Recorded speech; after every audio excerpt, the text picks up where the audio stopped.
The authors acknowledge that this podcast was recorded on the traditional, unceded lands of the Lekwungen peoples. Hello, and welcome back to Stories from Space. I'm your host, Matt Williams, and today we are going to be capping off our ongoing series about the proposed resolutions to the Fermi Paradox by looking at what is known as the SETI Paradox. Now, this theory essentially states that what if the reason we haven't heard any transmissions or seen any evidence of extraterrestrial civilizations is that everyone is listening, but no one is broadcasting? Everyone is listening to the cosmos for signs of transmissions from other potential civilizations, but no one is broadcasting messages of hello, greetings, is anybody out there? And possibly out of fear, but for any number of reasons.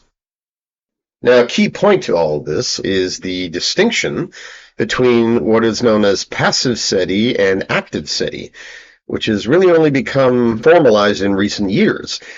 Passive SETI describes listening to the universe for signs of transmissions, whereas active SETI consists of trying to make contact with extraterrestrial civilizations by sending messages. And this has since come to be known as Messaging Extraterrestrial Intelligence, or METI, which in recent years has become its own separate field.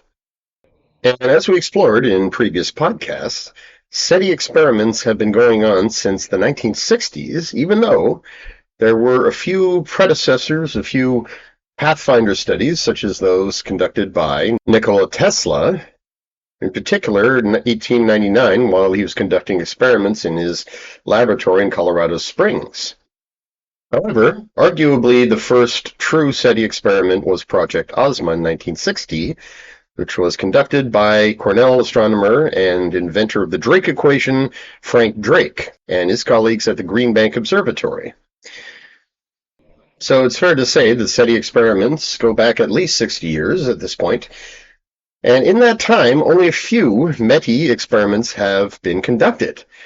And in fact, the concept itself didn't really emerge as a distinct idea until 2006, when Russian scientist Alexander Zaitsev coined the term, and he said that the science known as SETI deals with searching for messages from aliens.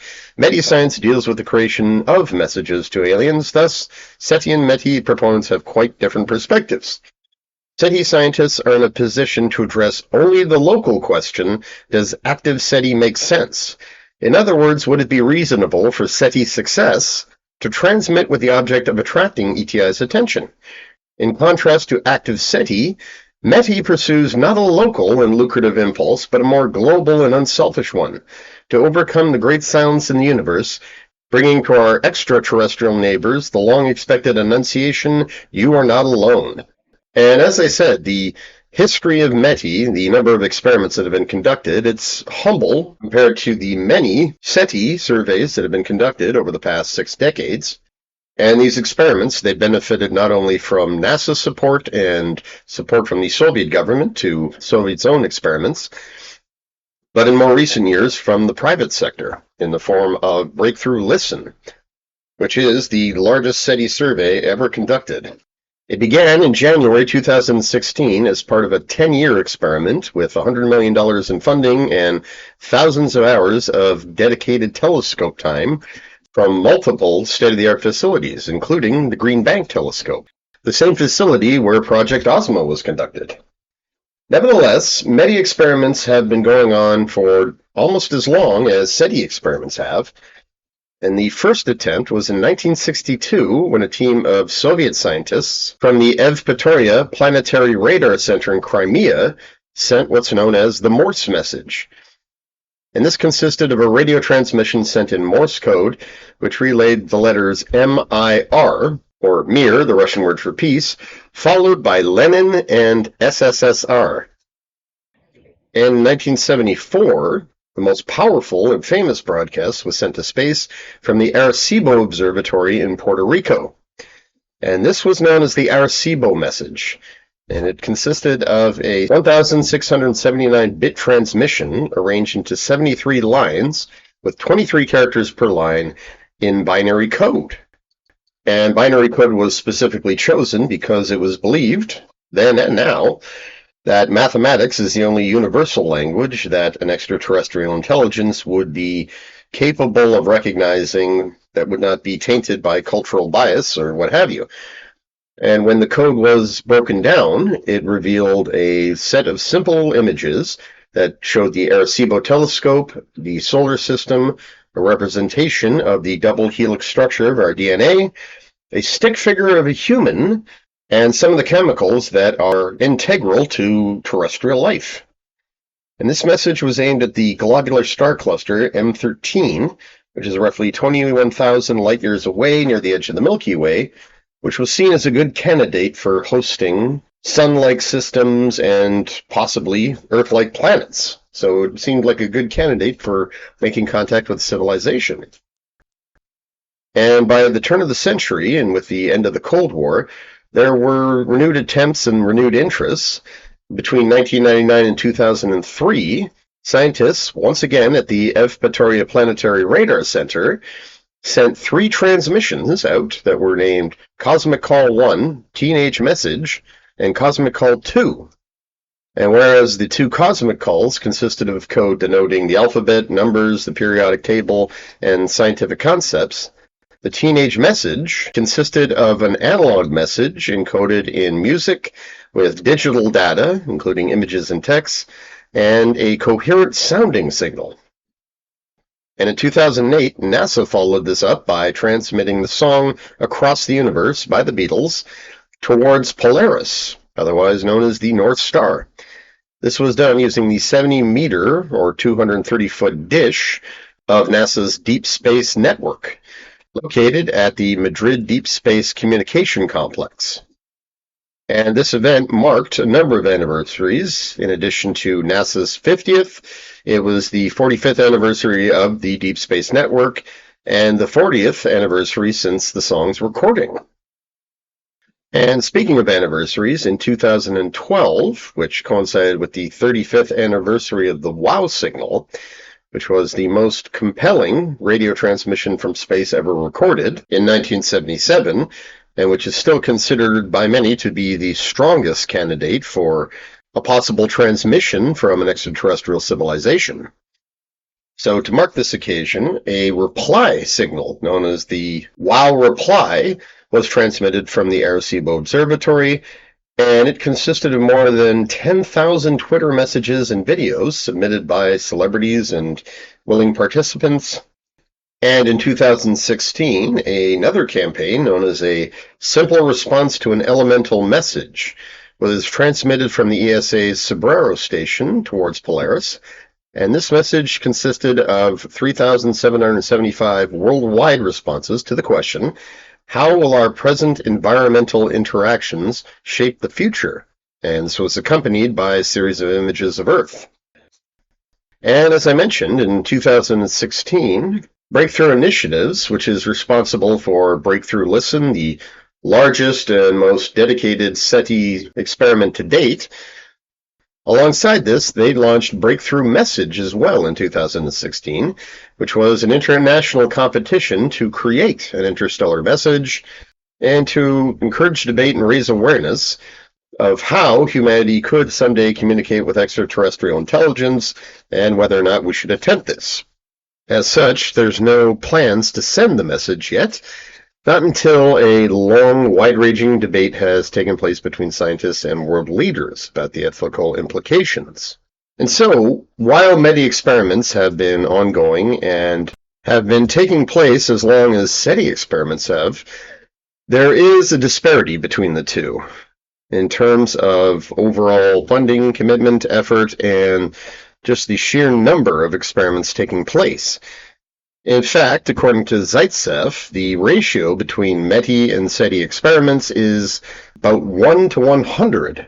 So about 1% as much effort has gone into messaging extraterrestrials as it has searching for signs of their transmissions.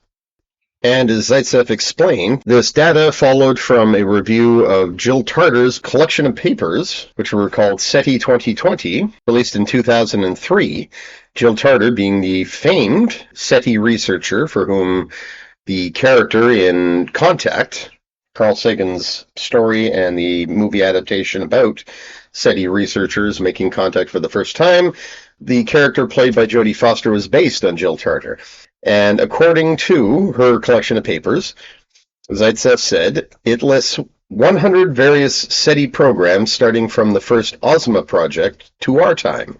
The total time of search is several years, whereas the total transmission time is only 37 hours. This characterizes the attitude of researchers.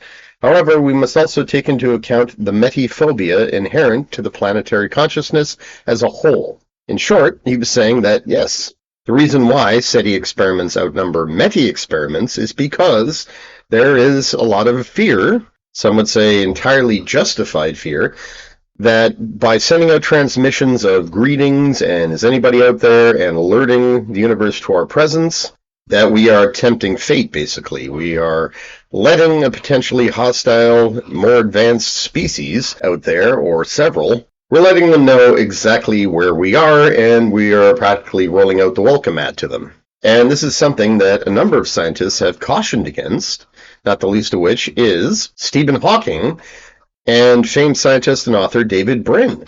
In 2006, Brin published an article titled, "Should We Be Shouting at the Cosmos?" where he summarized the objections that many notable scientists had to METI. And as he put it, let there be no mistake, METI is a very different thing than passively sifting for signals from outer space. Carl Sagan, one of the greatest SETI supporters and a deep believer in the notion of altruistic alien civilizations, called such a move deeply unwise and immature.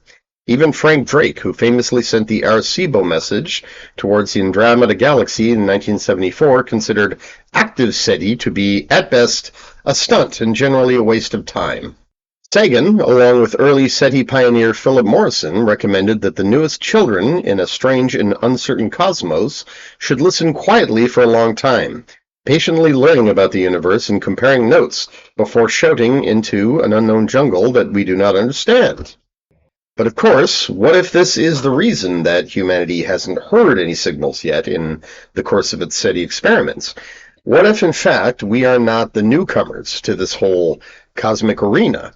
If, in fact, life and technologically advanced civilizations, if they're a recent addition to the universe, then it would make sense that all civilizations that are currently existing in the Milky Way right now are holding back when it comes to broadcasting their existence because they don't know what's out there. They fear that they could be inviting an invasion or an attack by a hostile species. And this, of course, is very much in keeping with the dark forest hypothesis, which we reviewed in another episode.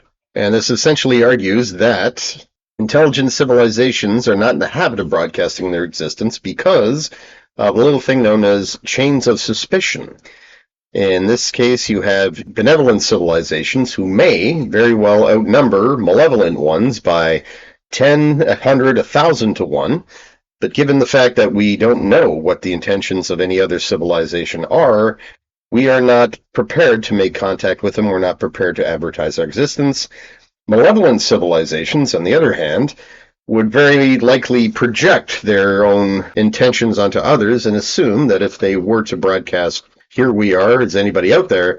that another civilization would capitalize on that. And further, in keeping with the chain of suspicion, the benevolent civilization and otherwise peaceful civilization is left to consider whether it would be wise to attack first and ask questions later, rather than risk being overrun by a malevolent civilization. So there is an inherent logic to this. There is a certain instinctive logic to it. Oftentimes, it's assumed that extraterrestrial intelligence will be more highly evolved, more advanced than we are. They can't possibly be worse than us, is often the reasoning too. So this does introduce a bit of Machiavellian scheming into the mix, a certain sort of realism or realpolitik. It recognizes that an extraterrestrial intelligence out there, it's likely to have the same instincts as us, self-preservation, fear of the unknown, and so therefore they're not going to give their position away. They'd much rather find out who's out there, get a feel for things first. However, this hypothesis chief strength may also be its biggest weakness. It assumes, like many other proposed resolutions to the Fermi paradox, a certain uniformity of motive. It assumes that all extraterrestrial civilizations in our universe today, certainly within our galaxy, are all following the same basic protocol. Stay quiet, don't broadcast. And so it would only require one civilization or a minority of civilizations breaking with this protocol, and you no longer have a great silence.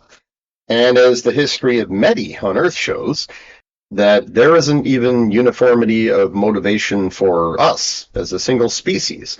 We don't follow this basic protocol where we refuse to broadcast. We've done it several times, and there are people and organizations, all they really need is access to a radio telescope. And so if the means exist, they will do it. They'll send out a signal. And as Douglas Vakoch, the president of the METI Society, he argued that if, in fact, the message were ever detected, we would not be able to prevent a cacophony of responses from Earth. So any transmissions that are sent out are likely to get a ton of answers. At which point you could say goodbye to the great silence and hello to the great hubbub, or the interstellar message board, because there's going to have to be some kind of organization to all these signals, all these calls, who's talking to who, wait, was that for us, or was that meant for Earth, Proxima Centauri b, what have you. Now, that still leaves room for the possibility that what we're seeing right now, since humanity first began using radio telescopes and radio transmitters roughly a century ago, is a lull. That there is a period of silence, which is caused either by a lack of advanced civilizations in our galaxy right now. Perhaps the older ones died off, or they transcended, in the sense that they are using advanced technology to communicate that we would have no means of listening to, such as quantum communications, it's one suggestion, or solar gravitational lenses to send enhanced signals with quantum encryption, or that in fact we're currently in a state of transition where civilizations exist in multiple places in our galaxy, not yet close enough to listen in on just radio traffic, radio noise that's been broadcast from Earth for, yes, about a century now. And that they too are concerned and wary about sending out a message of sufficient strength to truly reach another star system, or better yet, towards a star system they know has habitable planets. And so therefore, we may be finding ourselves in a period where a whole bunch of species are capable of making contact, or they're getting to the point where there would be, and we're all just waiting for somebody to make the first move, because we all share the same basic fear. So that too does assume a certain uniformity of motive, but with the caveat that this won't last. Our galaxy may have been noisy before, and it may once again become noisy. We're just in a intervening period where there's no discernible radio traffic that we can pick up on right now. And as always, there's the argument that perhaps we're just not listening in on the right frequencies, we're not tuned to the right station, so to speak, that we're not looking in the right place, and that we need to consider other technosignatures. And so, like every other proposed Fermi paradox solution, the SETI paradox reminds us that we have a limited frame of reference, and anything we suggest is going to be subject to assumptions and bias, and yet we really have no choice but to soldier on with that and attempt to test these theories.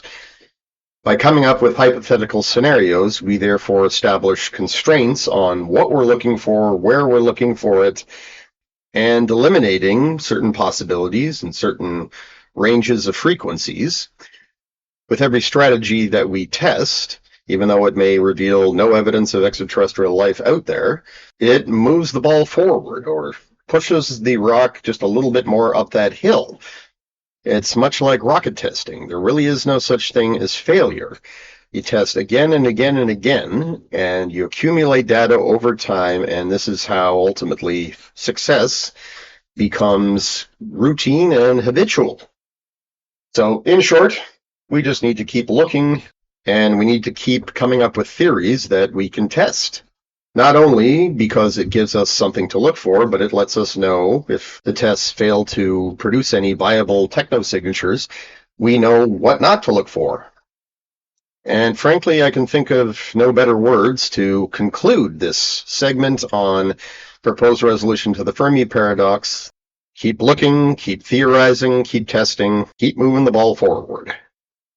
Because if something is in fact out there, if there are advanced and technologically inclined civilizations, some of which may be far more advanced than our own, we will find it eventually. So thank you to my listeners who have been with this podcast and this segment there from the beginning. For those who joined later on, I recommend that you go back and check out all episodes with the tagline, "Where is everybody?" Because there are some very, very fascinating answers to that question. And I've enjoyed it immensely, reading about them and researching the different theories, the different proposed hypotheses over the years, and really just wanted to share the same sense of inspiration and awe and mystery that they instilled in me. And I hope that I've accomplished that here, at least to a point. So tune in next week when we will be discussing the Chinese space program, its inception, its evolution over time, and what it is poised to do in the coming years and decades. We'll also be looking at the Indian space program and expect additional episodes on indigenous astronomy, where we take a look at the Mayan traditions and the traditions of the indigenous people of the Pacific Northwest. In the meantime, thank you for listening. I'm Matt Williams, and this has been Stories from Space.